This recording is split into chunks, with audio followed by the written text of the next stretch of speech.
The message arrived on a Tuesday, an ordinary day by all accounts, until it wasn't. At the United Earth Defense Command Center beneath the Rocky Mountains, Admiral Thomas Reed stared at the screen with narrowed eyes. The signal had been detected by deep space arrays positioned throughout the solar system, all registering the same strange patterns simultaneously. "Play it again," Reed ordered, his weathered face illuminated by the blue glow of the monitors. The technician nodded, and the audio filled the room once more. Not words exactly, but a mathematical sequence too precise to be random noise. The pattern repeated 3 times before shifting into something new, complex and unmistakably artificial. "Sir, this isn't coming from any known human source," said Lieutenant Lisa Ford, the communications specialist who had first flagged the anomaly. "We've confirmed with every space agency and private corporation. This is," she hesitated, "external." Reed nodded slowly. After 30 years in service, he had prepared for this moment, although he never truly believed it would come during his lifetime. "Lock it down," he commanded. "Security Protocol Alpha 9. I want every analysis team working on this, and get me the Secretary General." Within 4 hours, leaders from every major nation had assembled via secure channels. The message had been partially decoded by then, a feat accomplished by the quantum computing cluster beneath Geneva. "It's a first contact communication," explained Dr. Alan West, head of the Xenolinguistics Division. His voice trembled slightly as he addressed the virtual assembly of world leaders. "But there's something concerning in the subtext. They're not just saying hello." On the main screen, the translation appeared. "*, we approach your world. Prepare for assessment.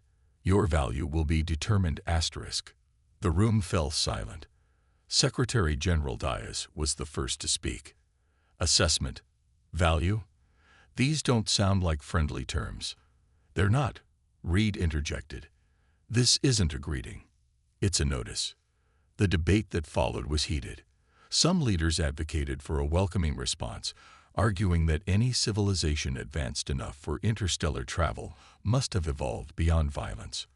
Others insisted on caution, suggesting a neutral message that neither provoked nor submitted.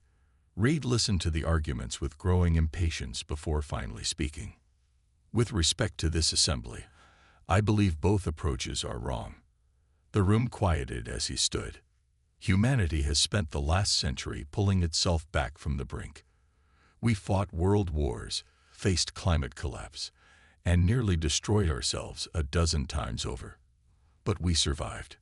We adapted. We grew stronger. Reed's voice filled with an intensity that commanded attention. "We've spent the last 50 years secretly preparing for this exact scenario." He pressed a button, and the display changed to show orbital platforms, hidden weapon systems, and defense grids that most of the assembly hadn't known existed. "Project Sentinel has been operating in the shadows of our public space programs. We're not defenseless children waiting to be judged by visitors. We're the descendants of warriors, explorers, and survivors." The Chinese premier leaned forward. "What are you suggesting, Admiral?" "We don't beg for acceptance. We don't cower. We send them a message, crystal clear and impossible to misinterpret." Reed's eyes swept the virtual assembly. "We tell them that humanity stands ready, that we will not be conquered or subjugated, that we've spent our entire history fighting ourselves, and if necessary, we'll fight them too." A murmur spread through the assembly as Reed continued. "We have 3 days before their signal reaches the nearest relay station where they'll expect a response. I propose we use that time to prepare a message that will serve as humanity's first and final warning." The vote that followed wasn't unanimous, but it was decisive. Earth would not extend a hand in friendship, not yet. First, it would show its teeth. As the meeting adjourned, Reed looked out the reinforced windows toward the night sky. Somewhere out there, visitors were coming. And for better or worse, they would find humanity waiting. Not with open arms, but with loaded guns. Dr. Eliza Morgan hadn't seen the sun in 3 days.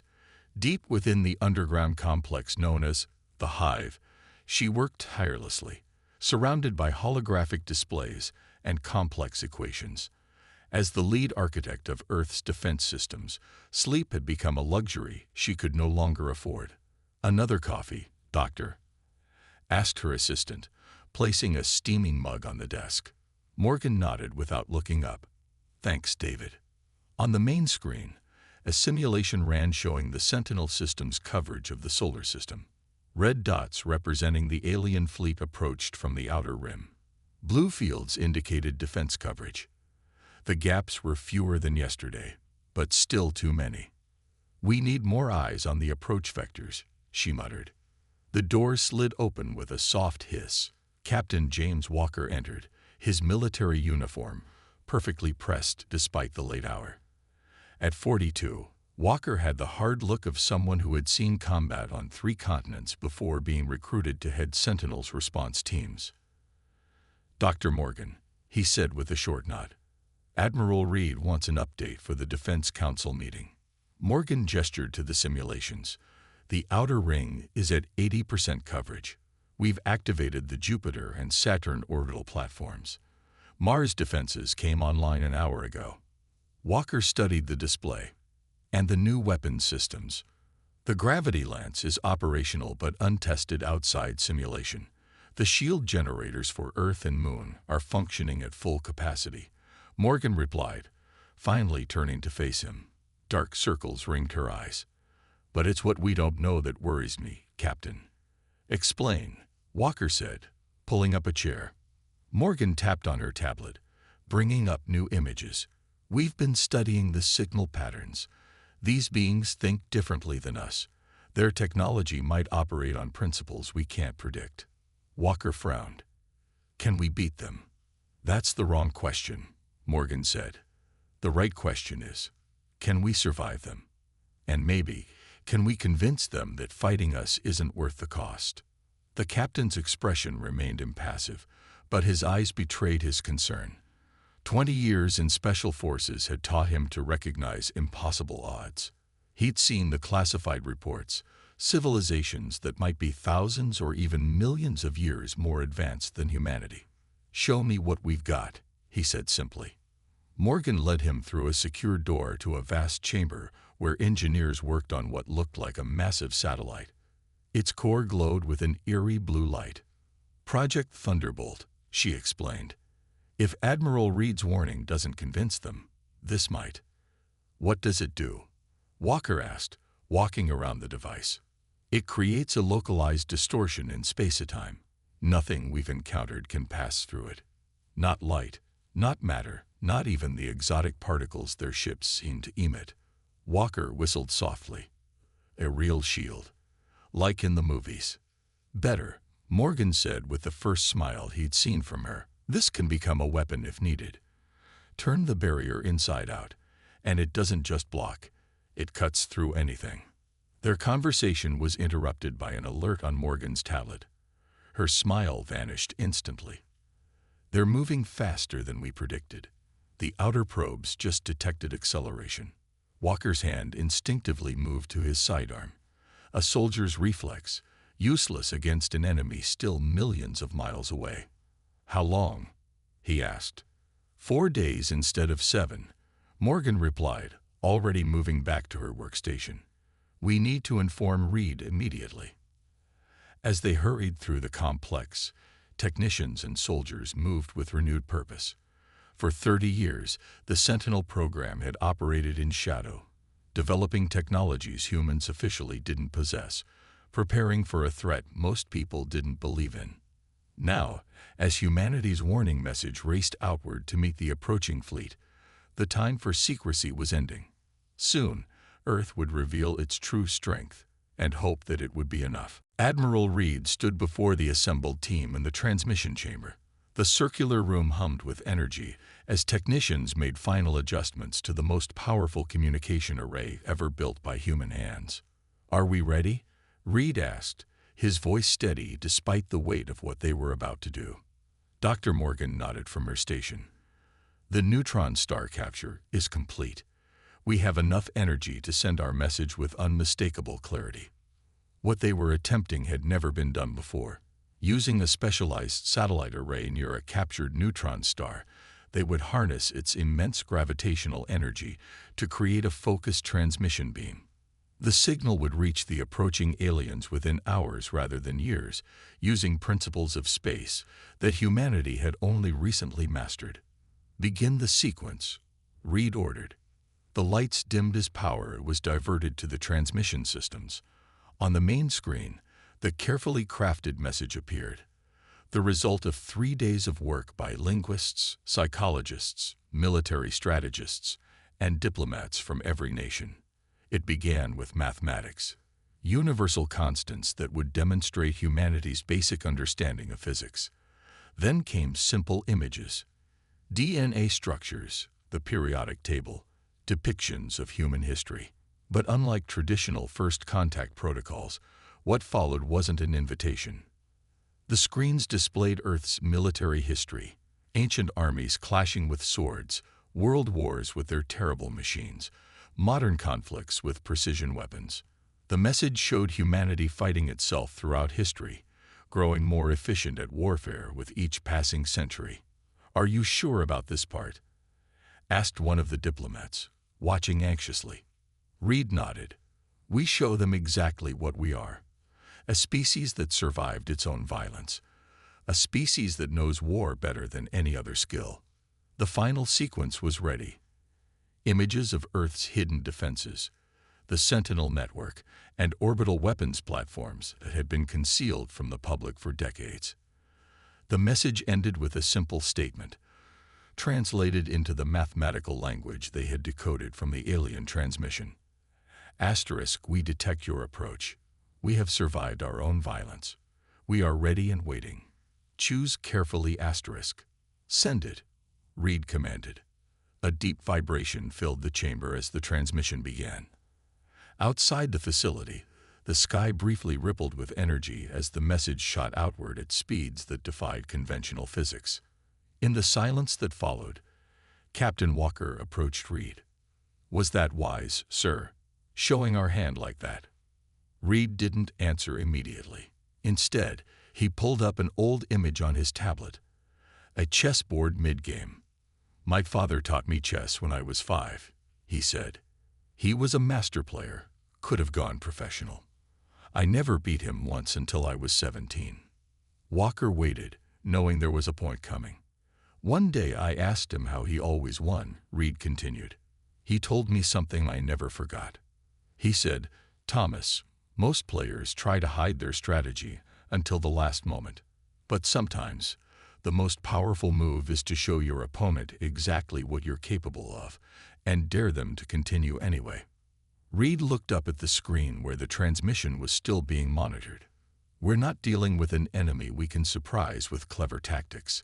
If they've mastered interstellar travel, they've likely seen countless civilizations. Some probably welcomed them with open arms. Others might have hidden and prepared ambushes. None of those strategies worked, or it wouldn't still be traveling from world to world. So we try something different," Walker said, understanding now. "Exactly," Reed nodded. "We show them that we know they're coming, we know what they want, and we're prepared to fight in ways they might not expect. Sometimes the best deterrent isn't secrecy, it's clarity." As the facility returned to normal operations, the message continued its journey through space, carrying humanity's warning to the approaching fleet. Now all they could do was wait and see if their gamble worked, if the aliens would reconsider their approach or accelerate toward a confrontation that neither side might survive. The die was cast. Humanity had shown its teeth. The question now was whether the aliens would back down or bite back. 6 months passed since humanity sent its warning. 6 months of preparation, training, and watching the skies. Captain Walker stood on the observation deck of Lunar Base Alpha, staring at the blue marble of Earth hanging in the blackness. From here, the planet looked peaceful. No one would guess that beneath that serene surface, humanity was arming itself for a potential war unlike any in its history. "Beautiful view," said a voice behind him. Walker turned to see Admiral Reed approaching, looking more tired than when they had last met 3 weeks ago. "Yes, sir," Walker replied. Worth protecting. Reed joined him at the viewport. Status report on the response teams. All units at 97% readiness. The asteroid belt defensive positions are fully manned. Mars garrison completed their final exercises yesterday. Walker hesitated before adding, "The men are getting restless." "Sir, 6 months is a long time to stay at high alert." Reed nodded slowly. "I know, but we can't afford to let our guard down." The alien fleet had not responded to Earth's message, at least not directly. But long-range scans had detected their presence at the edge of the solar system, their massive ships hovering just beyond Pluto's orbit. Watching, waiting, perhaps calculating. "Dr. Morgan thinks they're studying us," Reed said, as if reading Walker's thoughts. "Learning our patterns, assessing our capabilities, or preparing something we can't predict," Walker added. Their conversation was interrupted by an alert on Reed's comm device. He checked it, his expression hardening. "Emergency Council meeting in 30 minutes. They've moved." In the central command chamber, global leaders gathered via secure holographic connections. Dr. Morgan stood before them, pointing to a three-dimensional map of the solar system. "The alien fleet has split into 3 groups," she explained. 2 smaller contingents are approaching the asteroid belt from different vectors. The main fleet remains in its position beyond Neptune. "A test," Reed stated. "They're probing our defenses, seeing if we were bluffing." The Chinese general, Lin, spoke up. "What if this is a diversion? Perhaps their technology allows for other approaches we cannot detect." Morgan shook her head. "We've enhanced our detection systems using reverse-engineered principles from their own signal. If they're coming, we'll see them." President Garcia of the United Americas leaned forward. "How should we respond to this provocation, Admiral?" Reed had been preparing for this question for months. "We implement Phase 1 of the response plan. Captain Walker's teams will intercept the scout ships near the asteroid belt, but only with conventional forces. We show them just enough to make them reconsider without revealing our full capabilities." The council voted quickly, approving the plan. As the meeting disbanded, Walker approached Morgan, who was studying data on her tablet. "Any updates on their technology?" he asked. Morgan looked troubled. "Their ships operate on principles that challenge our understanding of physics. The energy readings are inconsistent with anything we've seen before." "Meaning?" "Meaning I'm not sure our weapons will work as expected." She showed him the readings. "These energy signatures suggest they might have shielding technology similar to our experimental designs, possibly more advanced." Walker absorbed this silently before asking, "Do I tell my teams?" "Tell them to be prepared for anything," Morgan replied, "and to retreat at the first sign of unexpected resistance. This is reconnaissance, not a battle." As Walker left to prepare his forces, Reed found himself alone in the command center. The weight of humanity's future pressed down on him like a physical burden. Had they done the right thing with their warning message, or had they merely provoked a superior force into action? The screen showed the approaching alien ships, their strange geometries unlike any human vessel. In 48 hours, humans and aliens would meet face to face for the first time in history. Reed hoped it wouldn't also be the last. In bases across the solar system, soldiers prepared their equipment. On Earth, civilians went about their lives, most still unaware of the true nature of the deep space research mission that had been announced to explain the military mobilization. The waiting game was ending. Soon, the real game would begin. Captain Walker felt the low vibration of the interceptor's engines through his command chair. Around him, 12 elite soldiers checked their equipment one final time. Each had been chosen from the best Earth had to offer: former special forces, combat pilots, and tactical specialists. 10 minutes to contact point, announced Lieutenant Hayes from the navigation station. Alien vessels maintaining their course through the asteroid belt. Walker nodded, his face betraying none of the tension he felt. "All ships in formation." "Yes, sir. The 5 interceptors are positioned exactly as planned." Through the view screen, Walker could see the vast expanse of the asteroid belt. Somewhere ahead, two alien scout ships were approaching. According to the mission parameters, his team would make first contact, demonstrate a measured show of force, and gauge the aliens' capabilities without revealing humanity's true strength. Remember, Walker addressed his crew, we show them that we're serious, but we don't show them everything. No experimental weapons unless absolutely necessary. The minutes ticked by in tense silence. Then, the sensor officer straightened in his seat. Contact, sir. Visual range in 30 seconds. Walker took a deep breath. On screen. The image that appeared left the crew momentarily speechless. The alien vessels resembled nothing from human design philosophy. They were massive asymmetrical structures that seemed to shimmer between states of matter, with sections that appeared almost liquid while others had the hard gleam of metal. No obvious weapons were visible, but the ships radiated power in a way their sensors struggled to quantify. Open the channel using the translation protocol, Walker ordered. Lieutenant Hayes worked her console. Channel open, sir. Walker stood, facing the screen. This is Captain James Walker of Earth Defense Force. You have entered a restricted zone. State your purpose and hold position. For several long seconds, there was no response. Then a series of mathematical equations appeared on their communication screen, followed by words in halting English. Asterisk we observe. We assess. Continue your activities, asterisk. Walker exchanged glances with his second-in-command. This wasn't the response they had expected. Your presence is unauthorized, Walker continued. We will escort you from this region, or you will withdraw immediately. The alien ship emitted a pulse of energy that washed over their sensors but caused no damage. Asterisk defensive capabilities being measured. Proceed with demonstration asterisk. The casual dismissal in the message sent a chill through the command deck. They weren't being treated as equals or even as threats. They were being studied like specimens. Sir, Hayes whispered, I think they're provoking us deliberately. Walker nodded slowly. Then let's give them something to think about.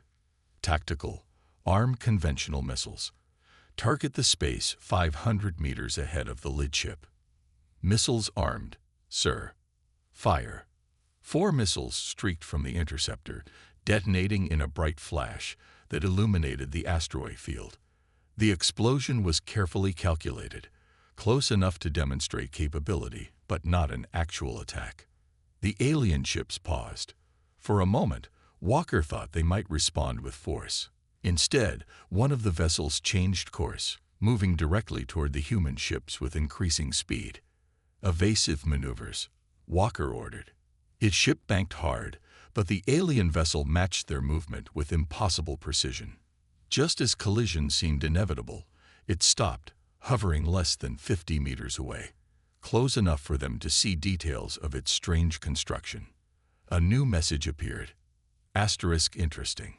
Physical capabilities exceed initial estimates. Biological component confirmed. We will report asterisk. Without warning, both alien ships accelerated away, vanishing into the asteroid field faster than the human vessels could track them. In the sudden silence, Hayes looked to Walker. What just happened, sir? Walker stared at the empty space where the alien ship had been. I think we just had our first test. He turned to the communications officer. Contact Admiral Reed. Tell him the aliens aren't intimidated. They're curious. And that might be more dangerous than if they were afraid. As the interceptors turned back toward Mars base, Walker couldn't shake the feeling that they had just participated in something akin to laboratory rats running a maze, observed, measured, and ultimately dismissed by beings far beyond their understanding. The real confrontation was yet to come. Admiral Reed stood in Earth's unified command center as the massive view screen flickered to life. The room fell silent. After months of probing and testing, the main alien fleet had finally arrived, positioning itself just beyond the moon's orbit. Now, they were requesting direct communication. All defense systems are at full readiness. Dr. Morgan reported quietly from her station. Protocol Thunderbolt is armed and awaiting your command. Reed nodded, his face betraying nothing. Put them through. The screen shifted, and for the first time, humanity looked upon the face of its visitors. The being that appeared was not entirely solid, its form shifting slightly like smoke held in an invisible container. Multiple eyes, if they were eyes, dotted what might have been a face, and colors rippled across its surface in patterns that seemed almost like language. I am Admiral Thomas Reed, representing the unified governments of Earth, Reed stated firmly. Identify yourself. The alien's form pulsed once before a voice emerged from the speakers, not spoken, but somehow translated directly into sound. We are the collective. I am designated overseer for this evaluation. The voice was flat, emotionless. Your warning message was unexpected. Reed remained standing tall. We meant every word of it. So we have observed. The overseer's form shifted again. 17 worlds we have visited before yours. 17 civilizations we have assessed. None responded as you have. The command center remained silent, but Reed could feel the tension rising around him. What happened to those civilizations? He asked, though he suspected the answer. Those deemed worthy were elevated. Those deemed unworthy were harvested. It is the natural order. A chill ran through the room. Dr. Morgan's hands tightened on her console, but she remained silent. And what is your assessment of Earth? Reed asked. The overseer's form expanded slightly. Incomplete. Your species is primitive yet advanced in unexpected ways. You fight among yourselves yet unite against external threats. You develop weapons yet seek peace. Images appeared on a secondary screen, recordings from Earth's history, moments of both humanity's greatest achievements and darkest hours. We offer you a choice. The overseer continued. Submit to evaluation through direct neural interface, allowing us complete access to your knowledge and biology. If worthy, you will be elevated to join the collective. If unworthy, the threat hung unspoken. Reed's expression hardened. And if we refuse, then you will be deemed immediately unworthy, and harvesting will commence. The Admiral looked around the room at the faces of Earth's unified command. Each person gave a slight nod. The decision had been made long before this moment. We have a counter-proposal, Reed said, turning back to the screen. Withdraw from our solar system immediately, and we will consider peaceful relations in the future. The overseer's form rippled in what might have been amusement. You misunderstand your position, Admiral. You have no leverage to make demands. Reed smiled for the first time. I believe we do. He pressed a button on his command console. Initiate Protocol Thunderbolt. Throughout the solar system, hidden weapons platforms emerged from asteroids, moons, and orbital positions. On Earth, massive ground installations powered up, their energy signatures suddenly visible. The moon's dark side revealed an array of defense systems that had been concealed for decades. Most impressive of all, a ripple of energy spread across Earth itself as the planetary shield, humanity's greatest technological achievement. Activated, enveloping the planet in a shimmering blue barrier. This is just the beginning of what we can do, Reed said calmly. We've studied your scout ships. We've prepared specifically for your kind of technology. The overseer's form contracted slightly, the first sign of concern. 17 worlds you said you visited, Reed continued. How many fought back? How many were ready? Because we are. Earth isn't asking for your approval or your assessment. We're issuing our own ultimatum. Leave in peace or discover exactly why humanity survived its own violent history. The overseer went silent, its form pulsing rapidly, as if in intense communication with others. The next move would determine the fate of both species. For 3 days, the alien fleet remained motionless beyond the moon's orbit. Earth's defenses stayed at maximum readiness, with Protocol Thunderbolt fully deployed and visible. The standoff had reached its critical point.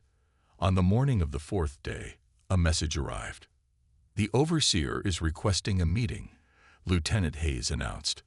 Not a communication, an actual face-to-face meeting on neutral ground. Admiral Reed, Dr. Morgan, and Captain Walker gathered in the strategy room to discuss the unexpected development. It could be a trap, Walker warned, his hand resting on his sidearm, as if the gesture could protect them from beings who traveled between stars. Morgan studied the data on her tablet. Their main fleet has pulled back to Mars orbit. Energy readings show their weapons, at least what we think are weapons, are in standby mode. Reed considered this information carefully. They could have attacked immediately after our display of force. They didn't. That tells me something. What? Walker asked. That we surprised them. Perhaps for the first time in their long history of assessments, they've encountered a species that made them hesitate. Reed's weathered face showed the faintest hint of satisfaction. I'll attend the meeting. Not alone, Walker insisted. No, Reed agreed. Dr. Morgan and yourself will accompany me. The three architects of Earth's defense should represent humanity in this historic moment. The meeting location was a small station in lunar orbit, hastily modified to support both human and alien life support requirements. As their shuttle docked, Reed felt the weight of humanity's future on his shoulders. The Overseer waited inside, its form somehow more defined than in their previous communication. Two other aliens accompanied it, their shapes slightly different in ways that suggested individual identity. Admiral Reed, the Overseer began without preamble. Your species has required us to reconsider our standard protocols. Reed stood tall. I'm glad to hear it. In 17 previous encounters, no civilization has presented itself as you have. Some begged. Some fought desperately with inadequate weapons. Some hid. You did none of these things. We learned from our own history, Reed replied. Strength respected is better than weakness pitied. The Overseer's form pulsed in what they had come to recognize as acknowledgement. We have existed for 40,000 of your years, it continued. We have traveled between stars since before your ancestors discovered fire. We believed we had encountered every possible response to our arrival. One of the other aliens moved forward slightly. Your warning message was unprecedented. No species has ever anticipated our intentions so accurately or prepared so thoroughly despite technological limitations. Dr. Morgan stepped forward. Perhaps your methodologies have created a selection bias. By harvesting civilizations that don't meet your criteria, you've only encouraged one type of development. The aliens communicated among themselves in pulses of light. When the Overseer spoke again, its tone seemed different. We have reached a consensus. The collective offers Earth a different arrangement than our standard protocol. Not submission, but alliance. Walker's hand moved away from his weapon for the first time. Alliance? Your species possesses qualities we have not encountered before. Resourcefulness, determination, the ability to set aside internal conflicts in the face of external threats. The Overseer's form expanded slightly. These are valuable traits. Reed studied the alien carefully. And what would this alliance entail? Exchange of knowledge, mutual defense, exploration. The Overseer paused. And warning. Warning? Morgan asked. There are entities beyond the stars more ancient than the collective. Some are not benevolent. A species with your particular combination of caution and courage would be valuable in facing them. Reed exchanged glances with his companions before responding. We would need to discuss this with Earth's unified government, but speaking personally, I believe an alliance of equals could be arranged. As they finalized the preliminary terms, Reed gazed out the viewport toward Earth. Blue, beautiful, and for the first time in its history, truly respected by the stars. The message that had been sent across the galaxy was clear. Humanity was ready for whatever the universe might bring. Not just to survive, but to thrive among the countless worlds and beings that awaited them. Earth's final warning had become its first true greeting.